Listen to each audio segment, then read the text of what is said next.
हिवाळा म्हणजे काय? तर तुमच्या डोक्यात लगेच येईल. हिवाळा म्हणजे खूप सारी थंडी वाजणार आणि झोपायला खूप छान मजा येईल. म्हणजे झोपूशीच वाटणं, उठूच नाही. खूप आळस येतो, बरोबर ना? पण हिवाळा म्हणजे झाडांची पानगळती होती, नव्याने पानं फुटतात. हिवाळ्याचं मीनिंगच आहे, तुम्ही थोडं थांबा आणि मग कामाची स्टार्ट करा. असं नाही की सगळं सोडून द्या आणि झोपून जा. तर हिवाळ्यात वातावरण थंड असतं. तर त्याच्यामध्ये आपण आपल्या स्वप्न थंड आहेत का? या पॉइंटवर लक्ष द्यायचं आहे. मग काय? मग हिवाळ्यात थंडी नाही वाजणार कारण तुम्ही ज्यावेळेस तुमच्या स्वप्नांकडे पाहतात किंवा त्या गोष्टी करायच्या आहेत, तर त्या गोष्टींचं तुम्ही नक्कीच प्लॅन करता. तर सगळ्यात अगोदरचा पॉइंट पाहणार आहोत आपण, की हिवाळ्यात जरी वातावरण थंड असलं, तरी आपले स्वप्न थंड आहेत का? तर त्याचं उत्तर आहे नाही.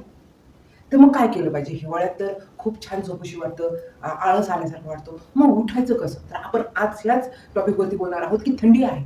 तरीसुद्धा ती थंडी बाजू सारून आपण आपल्याला कसं अपडेट ठेवलं पाहिजे. कारण एकदा का आपण ॲक्शन घ्यायला लागलो, तर ऑटोमॅटिक थंडी कमी होती, आपल्याला थंडी वाजत नाही. तर आपण हे पाहतोय, की जरी एन्व्हायर्नमेंट थंड असेल, तरी आपलं स्वप्न थंड आहे का? तर नाही. मग काय केलं पाहिजे? आपण असं केलं पाहिजे, जरी थंडी वाजते, जरी आपल्याला कंटाळा येतोय, पण आपल्या डोक्यात आणायचंय, की जर मी आत्ता माझी ॲक्शन नाही घेतली, जर मी आता वेळेवर नाही उठलं, तर काय होईल? हिवाळा आपली एनर्जी घेतो. जरी आपण असा विचार करत असेल ना, तर नाही. हिवाळा आपलं डिसिप्लिन पाहतो. वाक्य कसं वाटतंय तुम्हाला? खरं तर हिवाळ्यात आपल्याला घडायचंय, ना की हिवाळा घालवायचा. हिवाळ्यात आपण काय केलं पाहिजे? आपला जो टायमिंग आहे ना, त्यावेळेसच उठलं पाहिजे. उठायचंय, कोमट पाणी प्यायचंय, स्ट्रेचिंग करायची आहे आणि स्वतःला म्हणायचं, "मी आळशी नाहीये. मी ॲक्शन टेकर आहे. मी ॲक्शन घेतो आणि मी माझ्या कामाला चालू करतो." म्हणजे हे कधी येतं?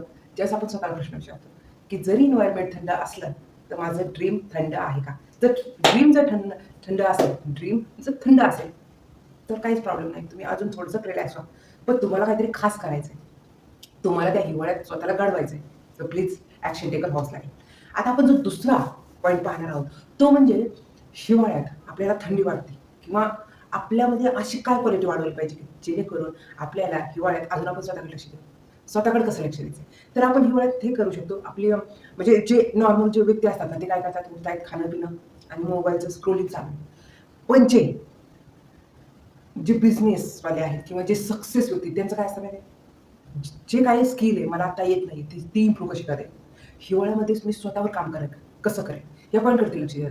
म्हणजे खरं तर आपण ॲक्शन घ्यायला लागतो. थंडी वाजतच नाही कारण आपलं फोकस कुठे? आपला फोकस कुठे? आपण म्हणतो की हिवाळ्यात थंडी वाजते, झोप ओढते. नाही. ज्याला शिकायचंय, ज्याला स्वतःला काम करायचंय स्वतःवर, त्याला त्यातून झटकून बाहेरच निघावं लागतं. खरं तर हिवाळ्यात एक पॉइंट लक्षात ठेवायचा यावर आहे.